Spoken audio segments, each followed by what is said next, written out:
Welcome friends to a review of the 2024 Lexus GX 550. This is the Premium Plus trim level, and the way that you see it here, this SUV, it stickers for about $71,000. And there is a lot to cover here in this video, and I also recently covered the Toyota Land Cruiser as well, so I'll be sure to make comparisons with that SUV as well. But for right now, let's just go ahead and let's get right into my driving impressions. So this all-new GX 550, it's powered by a 3.4-liter twin-turbo V6, putting out 349 horsepower and 479 pounds-feet of torque. It does 0 to 60 in about 6.5 seconds, and it has a top speed of about 109 miles per hour. Lexus claims that this vehicle can get about 15 in the city and 21 out on the highway regarding fuel economy, and the combined fuel economy number is 17 mpg. I'm getting about 18 combined, so that's pretty good, especially for an SUV that weighs about 5,600 pounds. You might think that the Land Cruiser will get better fuel economy because it's a hybrid, but in reality, it really doesn't. It gets about the same fuel economy as this GX, and that's surprising because the Land Cruiser also weighs about 600 pounds less. It's around 5,000 pounds. With its curb weight. Also, the Land Cruiser has a slightly smaller fuel tank as well compared to the GX, so there you go. We also have here a 10-speed automatic transmission, and when you put your foot down in this,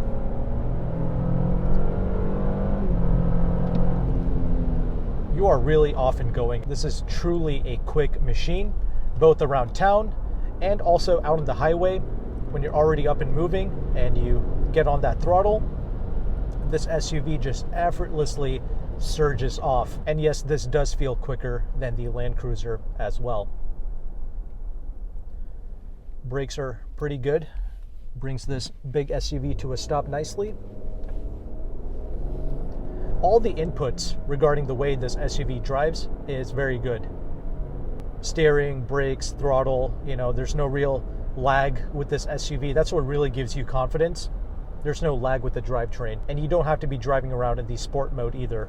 Just in its normal mode, in the automatic setting, it's responding perfectly. However, there is one issue, and that's with the paddle shifters. When you get on the paddles, they are pretty lethargic. They don't really respond that quickly, so it's not very enjoyable to use, even in the sport mode. Your everyday handling in this, it's not bad. It handles the high curb weight decently well. The only thing is, the GX, it feels a bit top heavy, which is unfortunate. One of the few rival vehicles to this GX, the Land Rover Defender, that vehicle has the opposite effect. The Defender feels like it has all of its weight down low, so it has a significantly better handling characteristic compared to this GX, but I'll talk more about the Defender later. Overall though, when I have passengers in here, they don't really have too many complaints when I take everyday corners or with the ride quality. So we have here the 20-inch wheels with this premium model. You can get forged 22-inch wheels with the luxury trims, and if you go with the off-road oriented over-trail trim levels, you can get 18-inch wheels. But here with these 20s, this is riding pretty well. This SUV will transmit some of the smaller bumps through the bottom of this vehicle, and you can kind of feel it in your seat cushion, but for the most part, this is pretty comfortable. The suspension does feel more taut than the Land Cruiser, and that's probably because the GX, it weighs more, so that makes sense. But overall, driving this SUV, it's very easy, and I like the fact that we have a smaller steering wheel as well. The steering is also very precise, and this also adds to the ease of driving out on the road. Now, there are definitely some cons to talk about here. And for that, we have to go back to the drivetrain. So when you accelerate in this SUV, it's got a bit of a groany / grindy sound coming from the engine, and that's a bit unfortunate. In fact, when I had other people in here, they would ask me, "What's that sound?" And I'm like, that's the engine. We're just casually accelerating. I'm not even doing anything crazy, but the engine would have a very coarse sound. I know I just did a pretty hard acceleration back there, but that was just for testing purposes. Even for your everyday drive, you notice just how crude this engine can be, and that's unfortunate because this is the Lexus product, right? Surprisingly, the Land Cruiser has a smoother and quieter engine despite it being a turbo 4-cylinder. Yeah, that was actually the more refined experience. And in general, compared to the previous GX 460, this new model, I mean, it's not just the GX, I've also noticed this with the RX as well. These vehicles, they kind of lost that signature driving feel that these vehicles once had. I've pretty much reviewed every Lexus product on this channel, from the old ones to the new ones. And if you've been subscribed to me for a while, you know that I've always glazed those previous Lexus products. Those were top tier. I loved the way the older Lexus vehicles were tuned and calibrated for the streets. Plus, things like the previous GX, it had that, once again, signature buttery smooth steering and suspension. Yeah, we no longer have that here with these new generation vehicles. I mean, really, this new model, this new GX, there's nothing here to overly complain about, and there's nothing here to overly praise either. This is just a fine, okay driving experience. It's not necessarily doing anything wrong per se, it just doesn't feel as special as it once did. But if you saw my Toyota Land Cruiser review, you know that I was really glazing that SUV. Why is that? That's because the Land Cruiser manages to feel special. That vehicle had this signature driving feel. It felt one of one, similar to the previous Lexus cars, but somehow, despite this GX being related to the new Land Cruiser, this somehow, it doesn't have that special feeling. The Land Cruiser just had the right amount of float in its driving nature. It actually rode better. It was more refined, quieter than this GX. I don't know how that's possible. We actually have your double pane glass on the side with this GX, but regardless of that, the Land Cruiser was quieter. And I'm not sure what the opinion is regarding this GX from car reviewers. I haven't really been keeping up with the videos. I'm guessing most reviewers are probably glazing this new GX, especially because of how powerful it is. But in my Land Cruiser video, in the comment section, someone said that, why is everyone praising the Land Cruiser so much?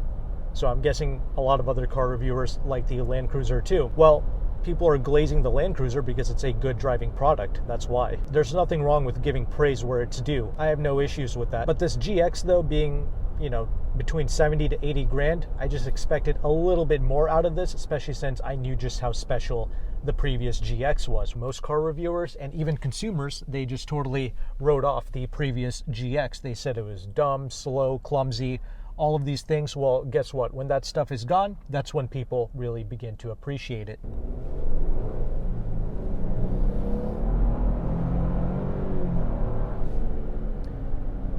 Yeah, you can kind of even hear those vibrations like reverberating throughout the cabin. That's really my main con driving this, actually. But regardless though, other things to note, I mean, I had this thing out on the highway, pretty much did the top speed in this thing, and you know what? This SUV, it is rather planted and stable. No issues there. You know, your everyday highway drives, not a problem.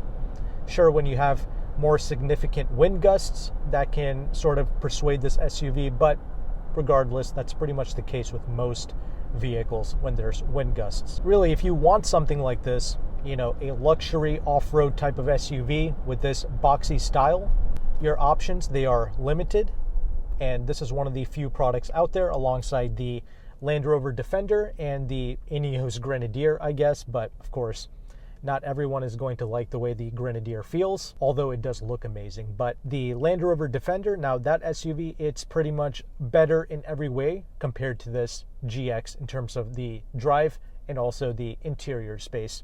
Yeah, just keeping it a buck with you, I love the Defender. Probably one of my most favorite SUVs, actually. But I'm sure you can all guess what the issue is with a Land Rover product without me having to spell it out for you. So, yeah, Lexus, at the end of the day, it is a name that most people trust. You know, they offer pretty much one of the best dealer networks in the United States for the most part, and they're basically going to take care of you. But there is one more aspect to talk about regarding the GX. This is an all-new SUV, and that means regarding crash test safety, this is going to be top tier. That's something that not many people bring up regarding the old school vehicles. The older Toyota Lexus products, they did not do that well in a crash test. Example would be the Toyota Tundra. The previous generation Tundra was one of the least safest trucks in a crash test. Fast forward, the newest Tundra is one of the safest new trucks that you can possibly get. And once you get older and you start having a family of your own, crash test safety is genuinely something that you begin to think about. So you know that when you buy a new vehicle like this, your family is going to be nice, safe, and secure. Plus, if you're genuinely someone who makes a good income, or ideally you have a business where you can write this stuff off, that's really when, these newer products begin to make sense. And, if you're just going to keep this stuff for 2-3 years or until the warranty expires, you might not care about a lot of the cons that, a lot of these new cars come with. Perhaps you just want a new safe vehicle to drive around in that is also very prestigious. That's the other thing to note regarding the GX. Everyone is looking and staring at this SUV. They love the boxy design of this. I gotta say, it's pretty baller. It's very prestigious. You go with the luxury models with those 22-inch forged wheels. That looks amazing. So if you like that type of attention, yeah, this GX, it definitely gets it. At the end of the day, this is the new fresh Lexus on the block, right? People are taking notice. But there is one last point that I want to make regarding the all-new GX, and that is regarding the towing capacity. If you go with the premium trims or the over-trail models, these SUVs, they can tow a little over 9,000 pounds. That is really impressive for an SUV without going into, a full-size pickup truck, right? So if that capability matters to you, well, there you go. But with that established, let's go ahead and let's transition into this interior segment now.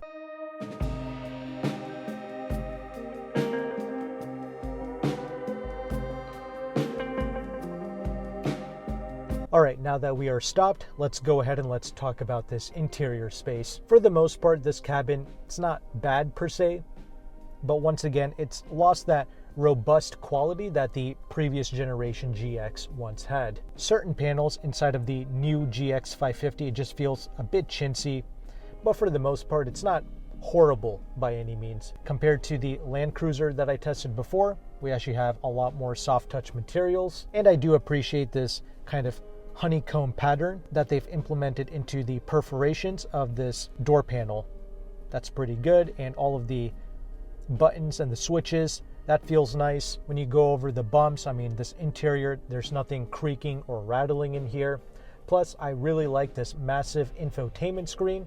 It's easy to use, looks nice, and out of all the vehicles that end up embedding their HVAC into the touchscreen, I personally don't mind this one. We have nice large icons for you to touch regarding your heated and cooled seats, your heated steering wheel, and your fan speed controls. All of that is easy to access. Plus, I like the dials to manipulate your temperature. And that's the other thing. This Premium Plus trim level, it does come well equipped with the large screen, the heated and cooled seats, heated rear seats, the heated steering wheel, etc. Plus, we also have here wireless Apple CarPlay and wireless Android Auto. All of that works great. We have a digital gauge cluster, which once you have everything set up, it shows you some useful information, and that also looks pretty good as well. The reflection and the glare, it doesn't really affect either one of these screens. Plus, we have here the basic 10-speaker audio system, and you know what? It sounds okay. It's not a horrible audio system by any means,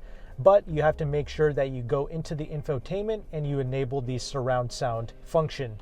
If you don't do that, then the audio system can sound a bit hollow, but with the surround sound turned on, it's a pretty decent unit.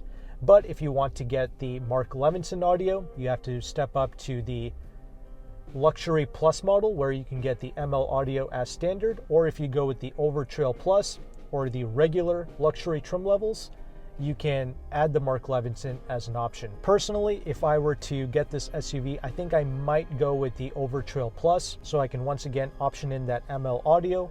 Plus, since it has the 18-inch wheels, it probably rides the best. It might even have a slightly more floaty feel similar to the Land Cruiser. And all models of the GX 550, they come standard with the Torsen center locking differential. But if you want the rear locking diff and some other off-road features, of course you have to go with the over-trail models. Something I like about the new Lexus and even the new Toyota products is the seats. These seats are really comfortable, and we have some pretty good lumbar support as well.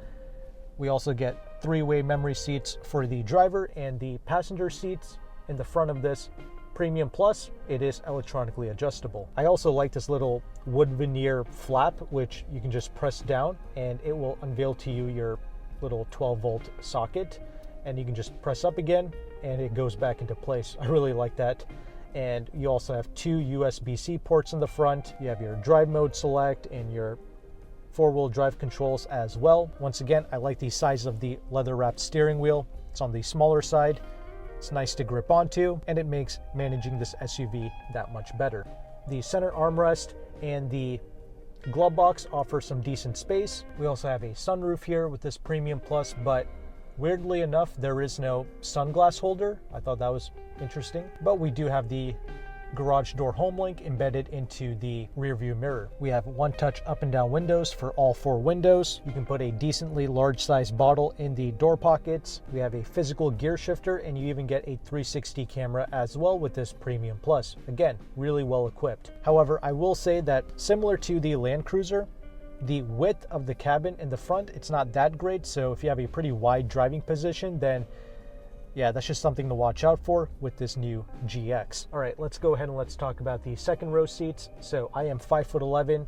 Sure, I can sit behind myself, but it's not exactly a lavish amount of rear legroom. Of course, the headroom is nice with this boxy design, and getting in and out, it's okay, but this is like that weird in-between size where it's not like a full-size pickup truck and it's not like a regular CUV type of vehicle either. We do have here the side steps with this SUV, but once you're in the rear seats, you do have your own HVAC to play with back there, and once again we have the heated seats in the back of this Premium Plus model. I do wish, however, they would give us some window shades in the back.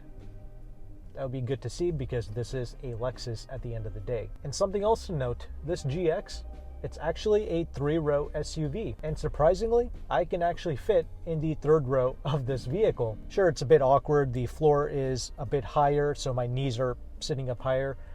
But regardless of that, I can at least fit. I can do maybe 30 minutes in the 3rd row of this vehicle. That's not bad. So anybody under 5'11", they should definitely be able to fit in that 3rd row.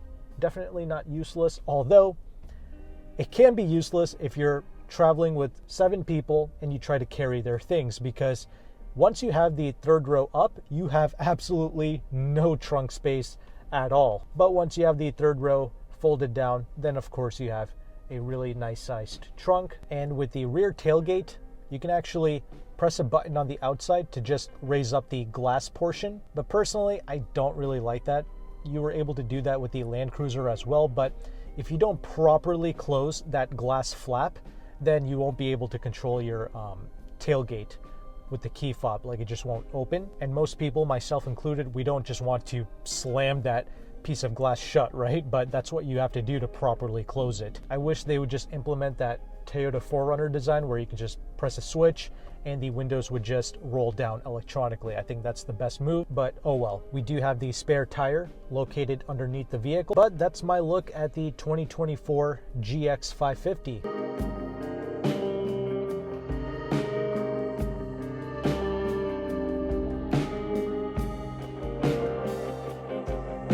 Overall, not a terrible product at all. As mentioned before, there's a lot to like here, like the excellent acceleration, as long as you can get over that coarse engine sound, and the lack of that special Lexus feel. Again, if you're a wealthier individual, you're able to just write this stuff off, then sure, you can just enjoy this stuff for a few years under warranty, and it's a big, large, prestigious Lexus. There's not really too many competitors out there because this is the luxury model, right? It doesn't really compete with the Ford Broncos and the Jeep Wranglers. It's really just the Land Rover Defender and the Ineos Grenadier.